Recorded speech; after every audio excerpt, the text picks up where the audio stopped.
Hello ladies and gentlemen, and welcome to these are going to be my WWE No Way Out 2003 thoughts / review as part of my 10 years ago series.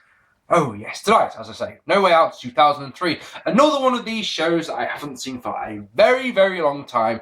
Don't really remember anything about it other than the crowd. So that's a good way to start. Quite a few things happen before we get on with the show. So first and foremost is that both Hulk Hogan and The Rock returned to the WWE after absences of quite some time. With Hogan, he hasn't been seen since he lost to Brock Lesnar back in July, and The Rock hadn't been seen since SummerSlam. So roughly the same time period, Hogan came out to a deafening ovation on SmackDown and then was interrupted by Vince, who got owned. And The Rock returned a week later as a big bad heel who felt that because he was such a big Hollywood star, that the WWE was beneath him, and it was a great character. And a lot of people seeing nowadays, I've seen on Facebook a lot recently about things like when they complain about The Rock. Did The Rock concert recently, didn't he, on Raw? Excuse me, when he was a heel in 2003, he also did a Rock concert, which a lot of people consider to be quite superior to the one that he did recently. So, events revealed that Hogan would face The Rock in a rematch from WrestleMania at No Way Out. Also, in between this time and the Royal Rumble, the Evolution was first formed. The first incarnation of Evolution was at this time. Now, I'm sure there's people out there going, what do you mean the first time? Well, what I mean by that is that this incarnation didn't last very long because both Batista and Randy Orton, were injured in the same match. Orton broke bones in his foot and Batista tore his tricep, but not before. That was in March, I think it was, but not before Booker T and Goldust had decided to split up as a team, and if they lost this match, they split up. They lost the match, obviously. Goldust was feeling down in the back. Orton and Batista came up, started hassling him, started beating him up, and they threw him into an electrical box. Oh, the horror, disgraceful stuff. How bastards. Also on that same show, this was the 3rd of February Raw, also on that same show, Scott Steiner defeated Chris Jericho in a truly horrendous match to become the #1 contender. Oh goody, that means Steiner versus Triple H. Again. And then, of course, Vince McMahon. I mentioned this last time out. Vince McMahon had said to Bischoff, "You've got 30 days to turn around Raw," because there's, as I said last time, there's nothing like Bischoff, nothing like your boss, coming out and telling you that you're an idiot for watching Raw. Basically, is there?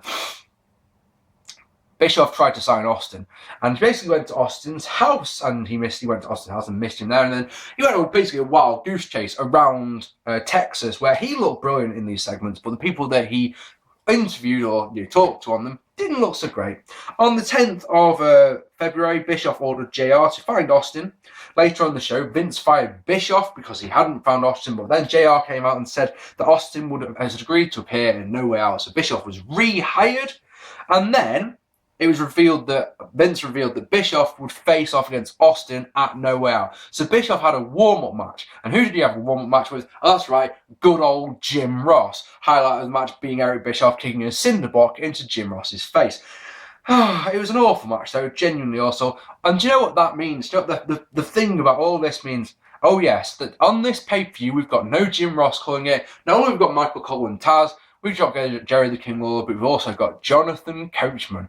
Oh my god, I'm already dreading this. So this is WWE's first visit to Montreal since 1997, according to them. I don't know if that's true. The theme tune is Bring Me to Life by Evanescence, and I distinctly remember this was the first time that I heard this. I don't think it was released over here in England until about the June-July time. This is an interesting little thought, isn't it? So, as I mentioned, coaches on com.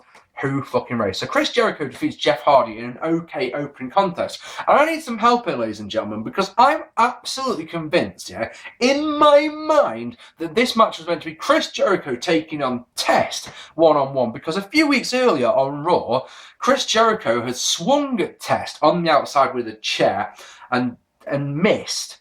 And he'd allegedly hit Stacy Keibler with the chair. Now, the fact that he hit the ring post and the chair was a good foot away from Stacy Keibler is beyond the point. Now, what I distinctly remember this, and like I say, if this is from another pay-per-view, please let me know if I'm right here or I'm wrong, is that there was a blizzard in Montreal that weekend.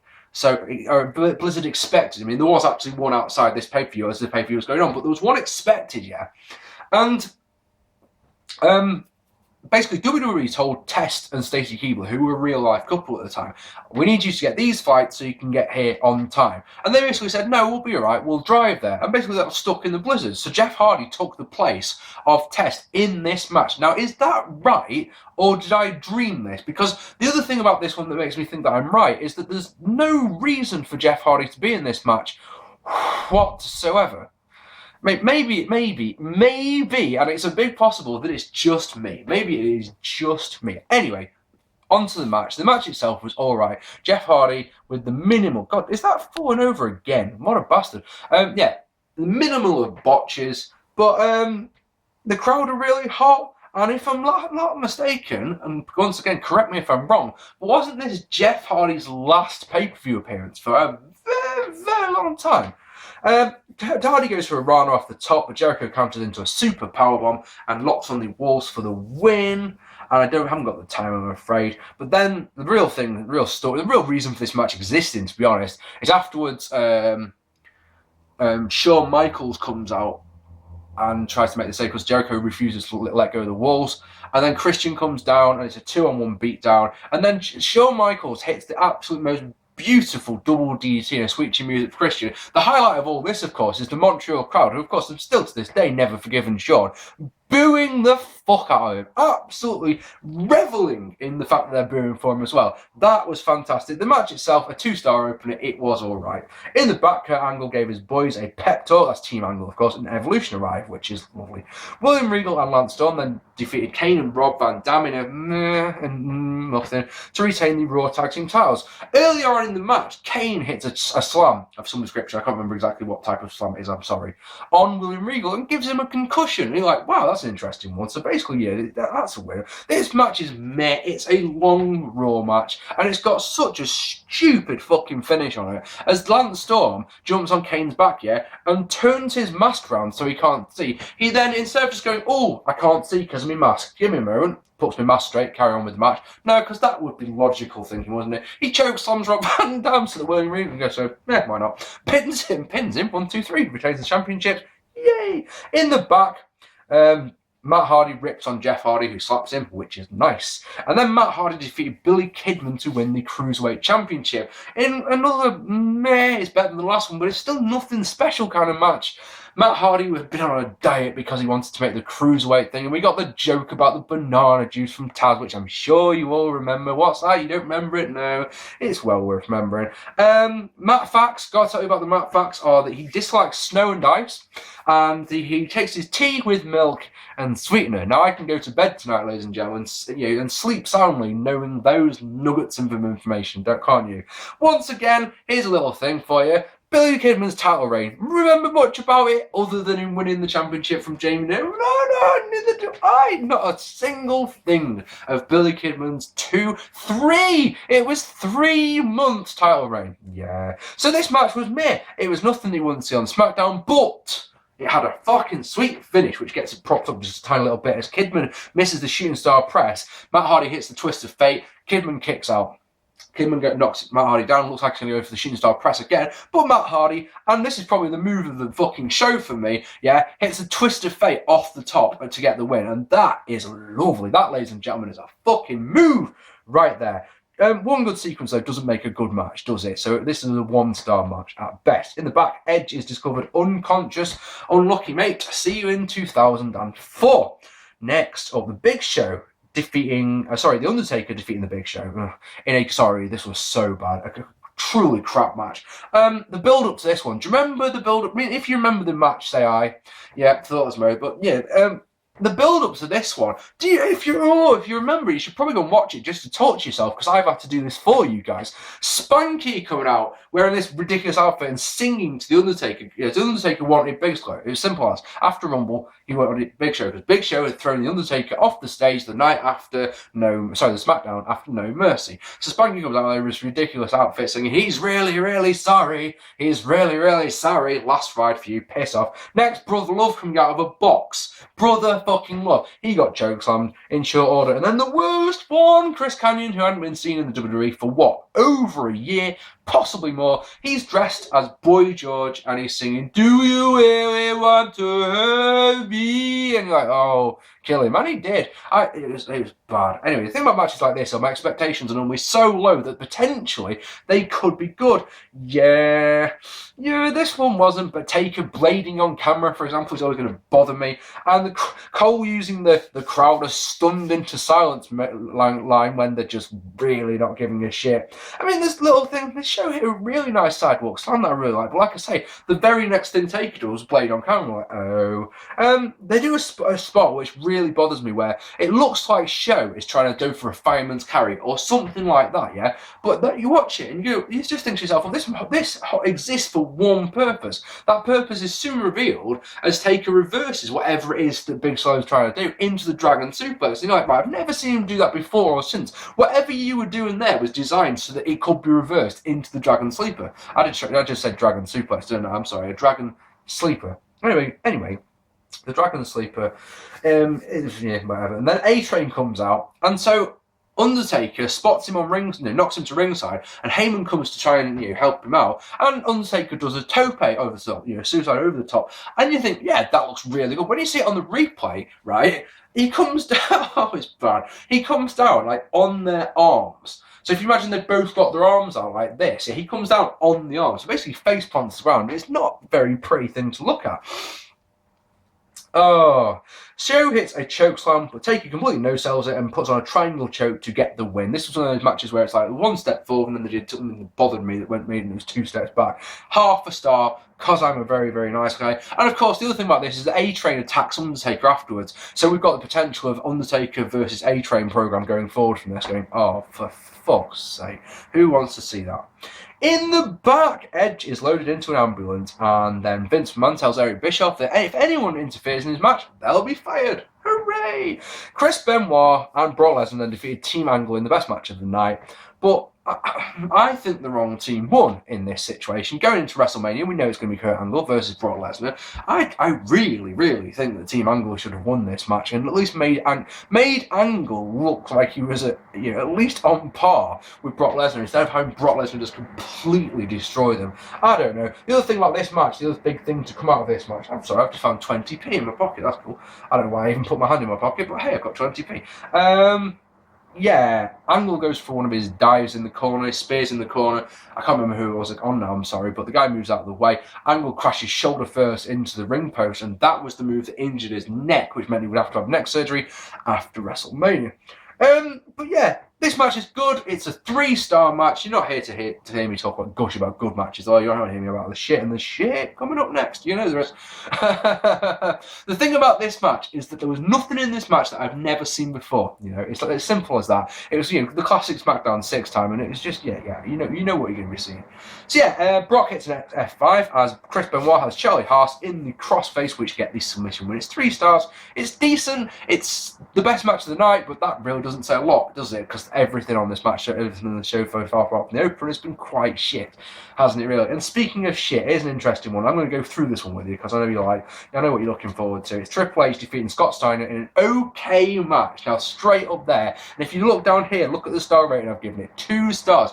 Trust me on this one. Just have some faith in Mark P. -2 stars I gave their match at Royal Rumble. Now, why am I giving it 2 stars? Well, listen!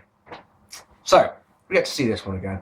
And yeah, you can all share along in my joy for this one because I genuinely enjoyed this match and I need you to know why. So first line, Steiner gets booed on his entrance. And I don't mean just a little bit of, oh, I don't like this, guys. Boo! Everyone hates him. That amuses the hell out of me. Triple H has a great big bandage on his knee, on his left leg. So, of course, the logical thing here, Wrestling 101, there's that fucking thing, Wrestling 101. Someone write this one down. Wrestling 101 says, if a wrestler's got a motherfucking great bandage on it, his opponent should work that body part. That's Wrestling 101, that's obvious. And that's what Steiner does! He goes to work on the leg. And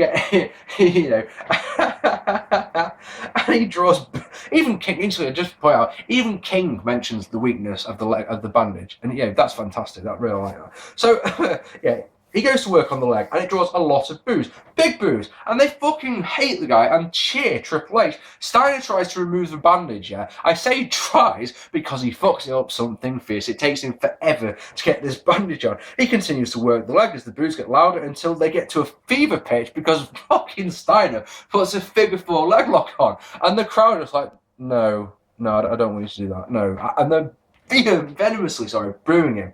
And he gets a big pop when Ric Flair breaks the figure 4. Big face pop. Fantastic. Oh.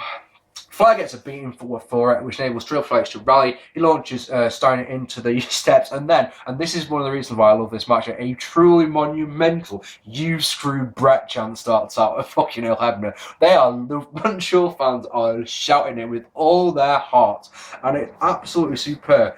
Coach, this is why, just listen. Coach tried to cover this up, saying I probably shouldn't repeat what they're chanting. King just goes, no, they're chanting "You screwed Brett" at Earl Hebner. So Coach is trying to be all tactful and say, yeah, we probably shouldn't talk about that. King's just like, oh, fuck it, let's talk about it. You screwed Brett. That is absolutely fantastic. And then, just to make it that little bit better, a massive, boring chant breaks out, which, like I say, I'm loving it. Triple H connects with 2 neck breakers, both of which get pops. Steiner kicks out, they get booed. Brilliant. Overhead suplex gets more boos from the crowd. Then when Triple H tries to pin Steiner with his feet on the ropes, Earl Hebner breaks it up. So Triple H shoves him. That gets a face pop. When Earl Hebner saying I won't disqualify and shoves him back, that gets boos. Fantastic. Absolutely fantastic. Also, I need to get this point out. Triple H is selling the leg at every chance he gets. So it's like, yeah, that's ticking the box as well. Stop it, guys. This is doom-mating. Overhead suplex gets more boos from the crowd. Then when oh no, I've done that bit. Sorry. Oh yeah. So then the match starts to unravel just a little bit as Steiner botches a capture belly to belly suplex. That's funny. More boring chants. Back suplex off the top gets absolutely zero reactions. Broken by Flair. That gets a face pop. Of course it does. Steiner recliner. Awful move. You know I don't like that one. Malcolm, Orton and Batista. They both get owned. Pedigree's countered. Oh my god. And Steiner comes back with some of the worst punches I've ever seen. I swear to God, on my fucking notes, I've written in capital letters, which means I must remember to say this. that's the thing. My notes are written in lowercase unless I won't really need to remember it, and then they're in capitals. My notes say like a fucking zombie. So his punches are like me. Steiner launches Orton over the top onto Batista, which is the only decent thing he does in the entire match. The referee ejects Orton and Batista, but while he's doing so, Triple H uses the belt and gets the pedigree to a truly massive pop and the win at 13 minutes dead. As a match, you can probably imagine this one wasn't very good. There was some psychology in it, which we'll probably get half a star or so. But as an actual match, it was absolutely wank. But it wasn't absolutely wank per se. It was 100% better than the match that they had at the Royal Rumble. So that brings it from -2 up to a 0, up to a dud. And I enjoyed the atmosphere that the fans created in this one so much that I'm prepared to go for 2 stars on this one. I would have no problem if you said, Mark, that match was bollocks, and you gave it a dud. Right, here's one for you. I've got to just point this out, right? I went on Amazon.com to order a book today. And this was after I finished watching the show, and I thought to myself, I just want to see what people have reviewed it. If you've got 5 minutes, go and have a look. People rating this match 5 stars, but these same people rate the opener 9 out of 10. They give this show like a 9.99 out of 10. It makes me laugh something fierce. Yeah, the crowd hated Steiner here. Bye Steiner. No one gives a fuck about you. There goes your main event push. See you in the mid-card sort of thing. But it was better than the Rumble match. Infinitely better. So much more entertaining than just lots of suplexes. In the back, the roster laugh at Eric Bischoff as he makes his way to the ring because he's gonna get owned. And then Stone Cold Steve Austin defeated Eric Bischoff in an absolutely crap match. And once again, this is one of those matches that's absolutely crap. But look at the star rating down below and you're probably thinking, what the fuck? It's hard to talk about this one though without talking about Jim Ross, because Jim Ross comes out, he hasn't been on the show at all, and you can just imagine how hyper the guy is. He really, as soon as Austin comes out, and by God, there he is. From that moment on, he's just completely manic. It's like he's had 15 espressos and it's just raw. Austin. But as a match, right, the thing about this match is it's made by the crowd, and the fact that it's the first time you've seen Austin on pay-per-view in, nearly a year. So you mark out for every single thing he does. And the first thing is, realistically, he does two things. He stomps a mud hole in Eric Bischoff. Eric Bischoff tries one kick, Austin laughs at him, and then hits him with a stunner. And then pulls his shoulder up. So hits him with another stunner, and pulls his shoulder up. Hits him with a third shot stunner. That's it, game over in something like 4 minutes. To which JR acts like he's won the World Championship at WrestleMania in front of 1 billion people. You know, that is the most historic thing of all time. And then just for good measure, Stephen, he hits him with another stunner. And you're just like, yay. This is the thing. I'm giving it the rating I've given it because it is entertaining as a spectacle, but as an actual match, it's just plain bollocks. Straight up. It's, let's look at it this way. As a match, it's a dud, right? As an entertainment spectacle, it's about 3 stars. We'll go slap bang in the middle. We'll go for 1 3/4. How's that sound? And then in the main event, The Rock defeating Hulk Hogan in a crappy match. They're obviously trying to create the atmosphere and the spectacle from WrestleMania 18. They tried. They really failed here. Rock's got a new heel entrance video, which is like a minute long of helicopter shots of a city, and it looks fantastic. Hogan's pop is noticeably quieter than the one he got on SmackDown and the ones that he was getting in 2002. That's the peril of nostalgia, people, is that it has to be done in small doses. If you bring back people from the past and oversaturate them, the people will react once when they come out, and then each time they come out after that, no one cares. To the point where it's just there is no reaction to them whatsoever, in my humble opinion. Now then, anyone who's seen my WrestleMania 18 review as part of this series know that I didn't like the match at WrestleMania. I enjoyed it at the time. Can I just interrupt myself? There's a police car there. I know it's ridiculous o'clock in the morning, so the sirens aren't on, but over there's a police car, like there always is in one of my vids. I gave the match at WrestleMania 2 out of 5, 2 stars. And I put most of the blame on what I didn't like about this match squarely on Hogan. And once again, it's the same thing here. Rock looks alright. Every single thing Hogan does looks bullshit. And we get a shitty fucking finish. Rock hits 2 people's elbows. The second one, he does the Hogan pose and everything. And then Hulk kicks out with the resulting cover. Hulk's up, big boot, leg drop, cover, 1, lights go out. Oh no, when they come back on, Rock's out, Hogan's up, but the referee's down and there's a chair next to him. And then Vince McMahon comes strolling into the ring. This distracts Hogan. Rock gets the referee to pass him the chair, and then the referee goes back to pretending to be down. 1 chair shot, Rock bottom, and the referee all of a sudden miraculously wakes up. 1, 2, 3. And that's I want to tell you more about the match, but nothing really of note happened whatsoever apart from Hogan looking poo.